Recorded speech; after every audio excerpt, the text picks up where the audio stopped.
This one is spiked Nutella hot chocolate. Okay, so we start off with some hot milk and some Nutella. What are we doing here? We're mixing the two together. Can you even do that? Did you even know that you could do that? Yes, you can. Yes, you can. All right, so we mix those two together and then we pour it into our mason jar. Nice slow pour, okay? Waking up to you, Nutella.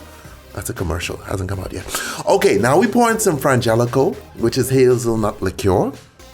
Then we come behind that with some Godiva chocolate liqueur. Okay, you could use any brand that you want. Stir, stir, stir, stir, stir. Put a little whipped cream on top.